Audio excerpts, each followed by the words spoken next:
तो हम बात कर रहे हैं 43 साल भगवा सफर। भाजपा ने अपना 44वां स्थापना दिवस मनाया। इस मौके पर पीएम मोदी ने कार्यकर्ताओं को 45 मिनट तक संबोधित किया। पीएम मोदी ने हनुमान जयंती पर उनके कामों का उदाहरण देकर भाजपा की कार्यशैली का जिक्र किया।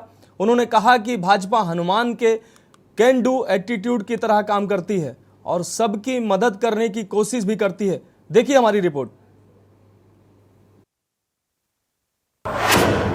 भाजपा के लिए मोदी के 6 मंत्र। टेक्नोलॉजी में अव्वल रहें, एमपी एमएलए कार्यकर्ताओं से जानकारी साझा करें,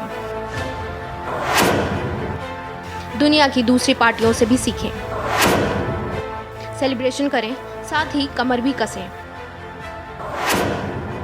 बीजेपी को भविष्य की पार्टी बनना है।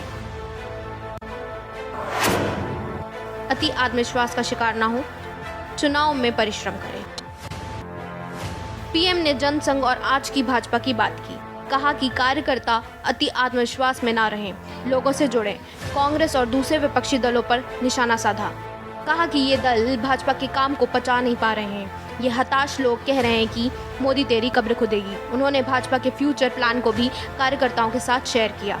मोदी ने कहा, आज तक जिन महान लोगों ने पार्टी को संवारा है, समृद्ध और सशक्त किया है, उन कार्यकर्ताओं और नेताओं को शीश झुकाकर प्रणाम करता हूँ। 43 साल पहले 6 अप्रैल 1980 को भाजपा का गठन हुआ था। बिना तुष्टीकरण, बिना स्वार्थ, बिना वोट बैंक की राजनीति किए भाजपा आज सामाजिक न्याय का भी सच्चे अर्थ में धरती पर इरादों को साकार करने वाला, देश के दबे कुचले समाज के लिए आशा की किरण बना हुआ एक पर्याय बनकर के उभरा है। पीएम ने कहा, हनुमान जी सब कुछ कर सकते हैं, सबके लिए करते हैं, लेकिन अपने लिए कुछ नहीं करते। यही भाजपा की प्रेरणा है। एक और प्रेरणा है, जब हनुमान जी को राक्षसों का सामना करना पड़ा तो वो कठोर हो गए। जब भ्रष्टाचार, परिवारवाद, कानून व्यवस्था की बात आती है तो भाजपा उतनी ही संकल्पबद्ध हो जाती है माँ भारती को मुक्त कराने के लिए। हनुमान जी का पूरा जीवन देखें तो उनके भीतर का कैन डू एटीट्यूड और संकल्प शक्ति हर प्रकार की सफलता में बहुत बड़ी भूमिका अदा करती है। बीते वर्षों में बहुत सारे दल सामाजिक न्याय के नाम पर राजनीति का दिखावा करते रहे हैं। इन दलों ने उनके मुखिया अपने परिवार का भला कर लेते हैं, अपने समाज का कतई नहीं। जबकि भाजपा सामाजिक न्याय को जीती है, उसकी भावना का अक्षरशः पालन करती है। मोदी ने कहा, हताश विपक्ष कह रहा है मोदी तेरी कब्र खुदेगी। जब हमारा मजाक उड़ाकर सफल नहीं हुए तो बादशाही मानसिकता वाले लोगों की नफरत और बढ़ गई। दशकों से हिंसा झेल रहे कश्मीर और नॉर्थ ईस्ट में शांति का सूरज उगेगा, ये उन्होंने सोचा नहीं था। आर्टिकल 370 इतिहास हो जाएगा, ये उन्होंने कल्पना नहीं की थी। जो काम दशकों तक नहीं हुए वो भाजपा कैसे कर रही है, वो इन्हें पच नहीं रहा है। नफरत से भरे ये लोग झूठ बोले जा रहे हैं। अपने भ्रष्ट कर्मों का खुलासा होते देख ये बेचैन हैं और हताशा से भर गए हैं। इतने निराश हैं कि एक ही रास्ता दिख रहा है। खुलकर कह रहे हैं कि मोदी तेरी कब्र खुदेगी। वो कब्र खोदने की धमकी दे रहे हैं। नफरत से भरे हुए लोग आज झूठ पर झूठ, झूठ पर झूठ बोले जा रहे हैं। अपने भ्रष्ट कर्मों का खुलासा होते देख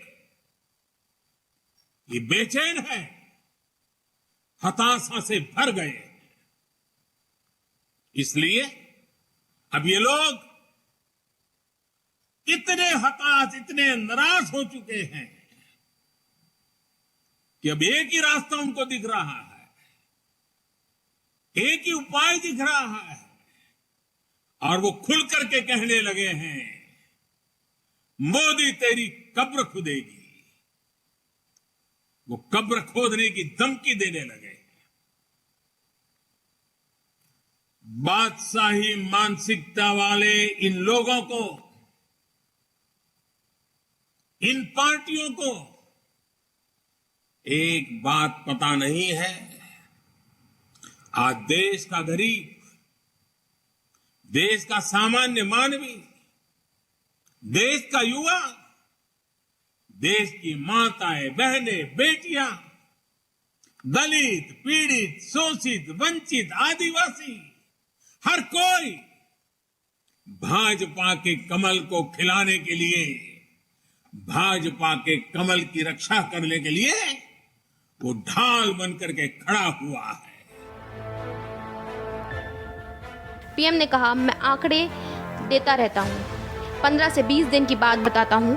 जीएसटी के बाद किसी एक वित्तीय वर्ष में 18 लाख करोड़ रुपए का कलेक्शन, 16 लाख करोड़ का टैक्स दिया गया, यूपीआई से 14 लाख करोड़ ट्रांजैक्शन का रिकॉर्ड बना, 750 अरब के पार एक्सपोर्ट पहुंचा, 16,000 करोड़ का डिफेंस एक्सपोर्ट हुआ, रेलवे ने 1,500 मेट्रिक टन से अधिक फ्रेट लोडिंग की। ये रिकॉर्ड दिखाते हैं कि देश कितनी तेजी से आगे बढ़ रहा है। एक सांस में जितना बोल पाया मैं उतना बोल दिया। सन 47 में अंग्रेज भले चले गए, लेकिन जनता को गुलाम रखने की मानसिकता यहीं पर कुछ लोगों के जहन में बो करके चले गए, यही छोड़ गए थे। इसलिए आजादी के बाद के वर्षों में देश में ऐसा वर्ग खूब फला फूला जो सत्ता को अपना जन्मजात हक समझता था। इन लोगों की बादशाही मानसिकता ने देश की जनता को हमेशा अपना गुलाम माना। 2014 में इस दबे कुचले शोषित वंचित वर्ग ने अपनी आवाज बुलंद की। बादशाही मानसिकता के लोग इस वर्ग की आवाज सुनने की तो बात छोड़ दीजिए, पल पल कुचलते रहते थे।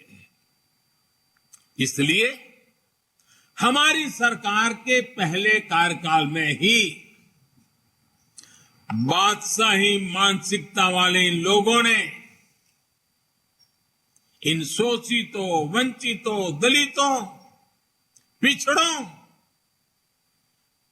कोई मौका नहीं छोड़ा उनकी मजाक उड़ाने में। हर पल उनकी मजाक उड़ाते। बीजेपी स्थापना दिवस के कार्यक्रम की शुरुआत 9:15 पर हुई। राष्ट्रीय अध्यक्ष जेपी नड्डा भाजपा मुख्यालय एक्सटेंशन में ध्वजारोहण के साथ की। राजनाथ सिंह ने कहा, कार्यकर्ताओं के अथक परिश्रम से ही आज भाजपा विश्व के सबसे बड़े राजनीतिक दल के स्वरूप में स्थापित हो चुकी है। पीएम मोदी के नेतृत्व में भाजपा भारतवासियों के लिए वह राजनीतिक दल है जिसमें उन्हें अपना भविष्य दिखाई देता है।